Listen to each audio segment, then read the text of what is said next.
and give us an idea of what it is that they're predicting. Obviously, they're constantly updating as the results do come in, and we start seeing the percentages of votes increasing. We start seeing them maneuvering in, 1 percentage point, 2 percentage points, whatever it may be, with the different predictions. So it's going to be interesting to see what's actually going to be happening. So our next guest that is going to be joining us is Professor Pravesh Debba, and looking forward to hearing that conversation.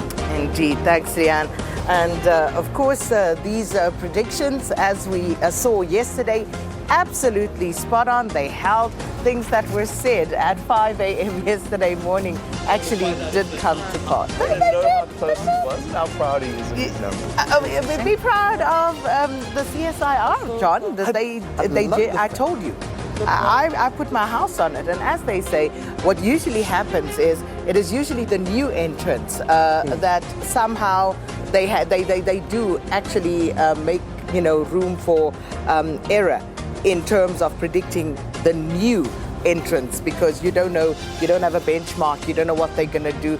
But with regard to the others, those who have been in the game for a while, spot on. I love the fact that when 10% of the votes come in, they feel that there's only a 1% difference. Just the fact that they can do that, the math, the science, the technology behind this is just, it's staggering. So, Professor Debba, good to see you again. Good to see both of y'all. Thank you. So Professor Debba and I had a little chat yesterday. It was so funny, John. You talk about, the predictions, and Professor Debba, and I'm sorry, I'm going to, speak about a conversation that happened off air, but it was so funny.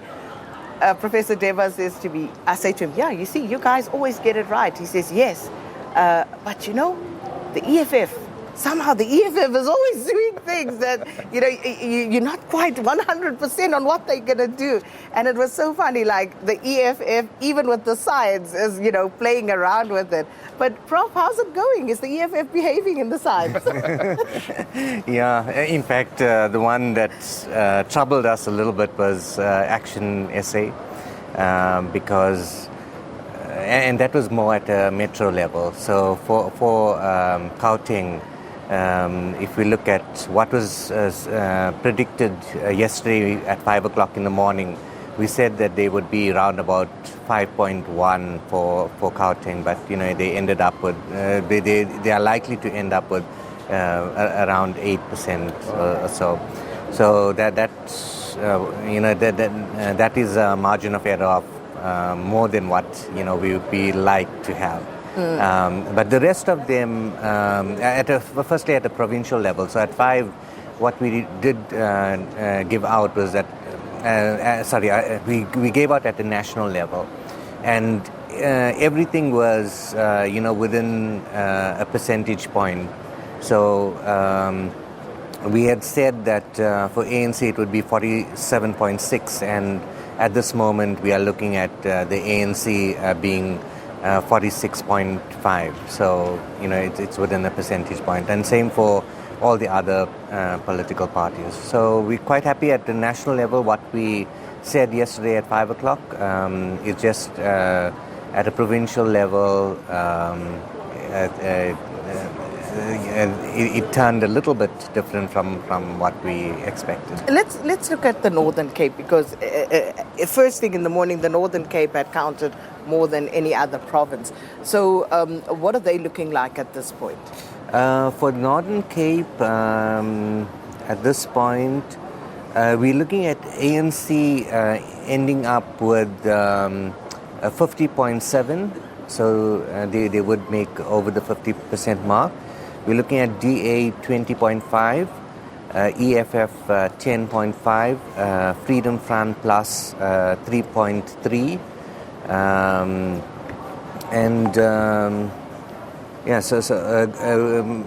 we're looking at a good party at, sorry. No worries there, Prof. So just taking a look at the Northern Cape and what the predictions are there and where we're at. So pretty much that province just about wrapped up. So this is it. Yes, that is true.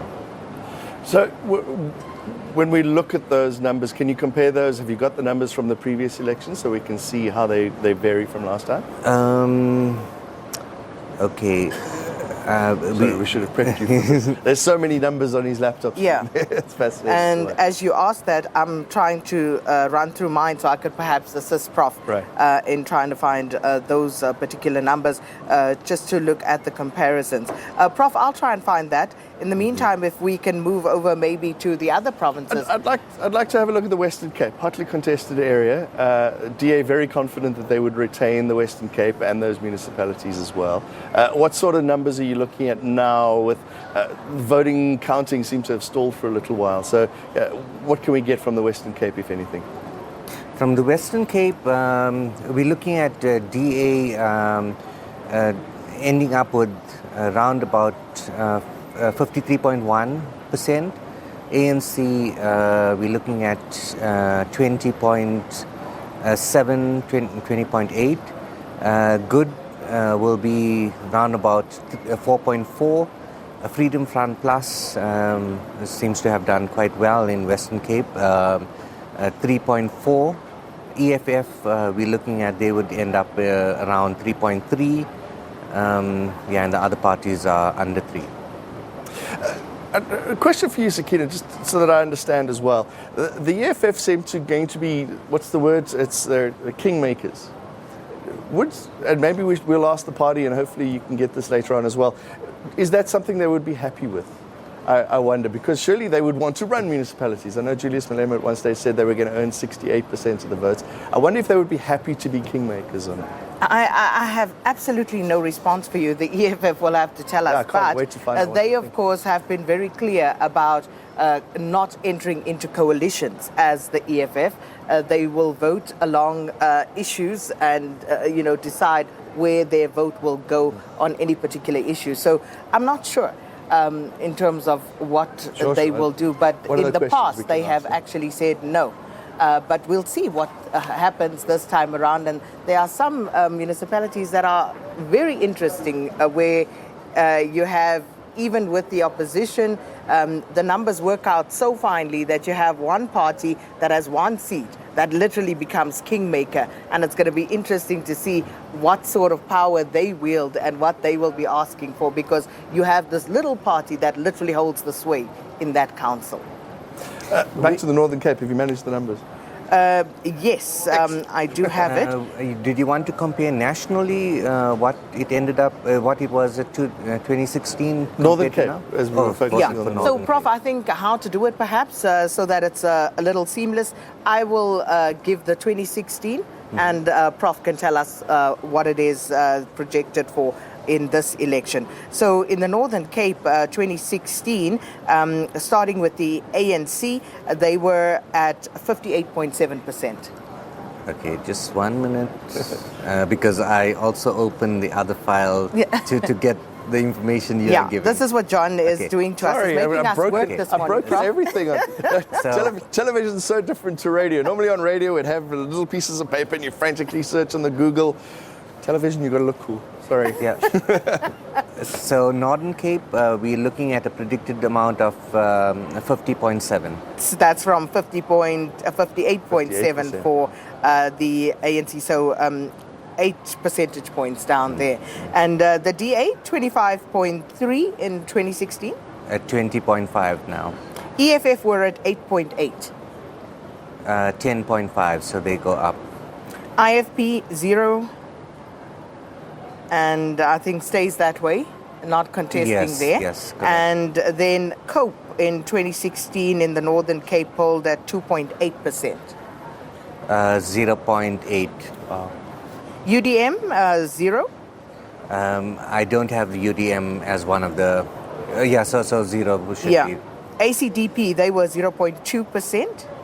Yeah, it's too small on this. What about Freedom Front Plus? Freedom Front Plus were 1.4 in 2016. They are 3.3 now. That's quite big increase. Good? Do you have something for them there, Prof? Yes, so good, we're looking at now 0.86. Right. So that's your Northern Cape. Thank you very much. And a big loss for the ANC. DA also losing numbers. Freedom Front seem to be coming up in the Northern Cape. That would be the trend that I Yes, am and EFF picked up as well in the Northern Cape. Right, just a couple of percent there as well.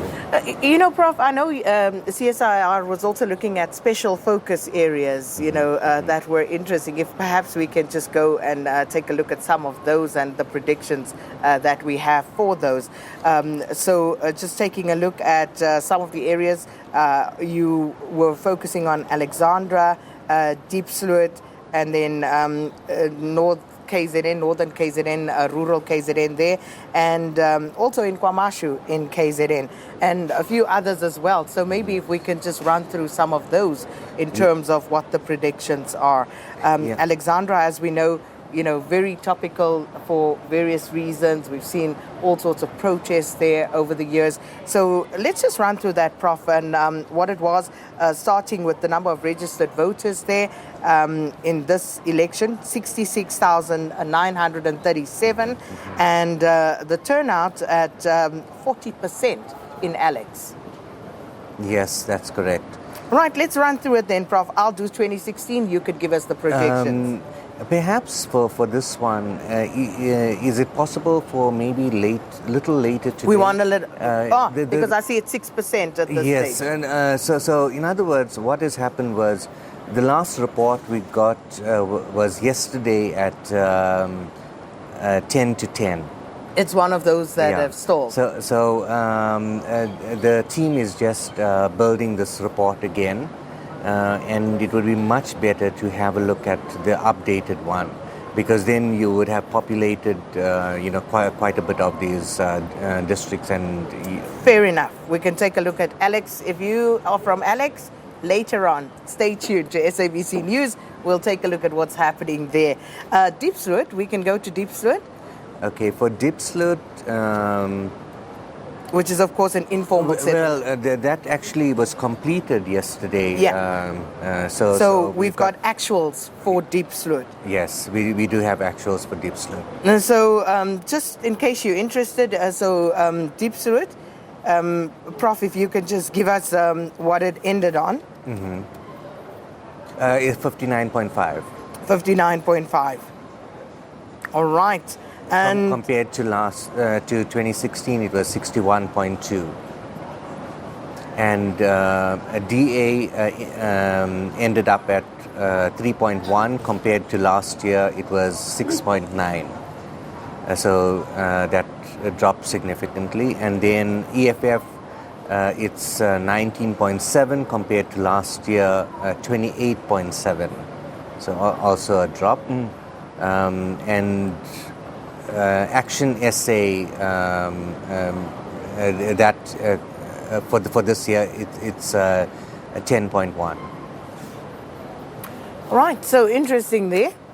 Yeah, I just wanted to say, just a quick question. I know we need to move on, but Sakina was saying at the beginning that the smaller, the new parties were giving you a little bit of troubles when it came to your model. How is that looking now? When you tell us about the Action SA futures, are you pretty confident with where that is at the moment? For Action SA, I think one of the reasons why we underpredicted for Action SA was that firstly it's a new party, and then secondly it's only in specific areas. So it's not represented throughout the country. So the thing is, when we get information from other places, it's not helping to be able to predict what is happening in specific metros. So for those reasons, the model underpredicted for Action SA, but particularly in Gauteng for the three metros. Professor Debba, no doubt we'll be speaking to you again later on, but we'll park this here for the time being as you go back to crunching those numbers and giving us those projections. Well, off to KwaZulu-Natal we go now, where our reporter